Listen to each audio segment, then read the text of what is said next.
In this video, I want to teach you how to set up the Claude desktop application. You may have been using Claude Chat just in your web browser.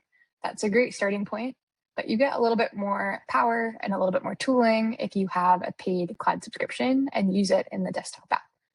So first, we're going to go ahead and make sure we're on an official site. If it's claude.com or claude.ai, both of those look good. This is just a simple Google search. And we'll see that it tells me to download Claude. So my computer is a MacBook Pro, so downloading for Mac makes sense, but you can see that there are other options. You'll want to make sure that you choose the right option for your machine. So in this case, we've gone ahead and downloaded, and we'll open it up in our files. And we can see there's our download. We'll double click on that. And we'll see that we should drag this Claude app into our applications folder. So we'll go ahead and click and hold to drag it over. And it looks like that's going successfully, which is a great sign. Now it'll take a little while to download. So it's going pretty quickly, but here you kind of can go refresh your coffee or tea. And once it downloads, we'll go ahead and open it up and walk through how to get things set up in the Claude desktop app.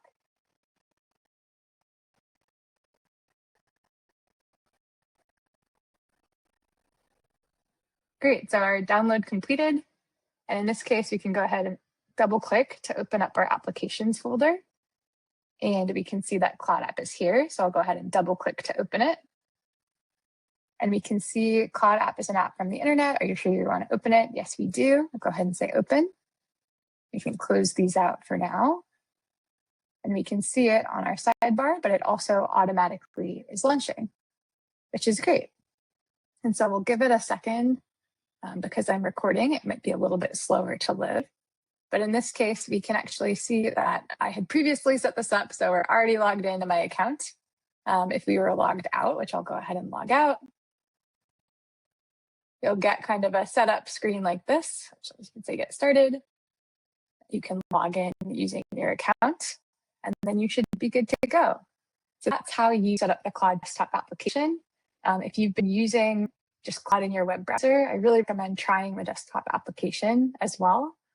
It's a great way to give Claude a little bit more power. I know they said it's the fastest way, but what I like is the power to kind of connect it to things that are living just locally on your computer without some of the challenges, or in some cases you can't do it at all when it's just living in the web browser.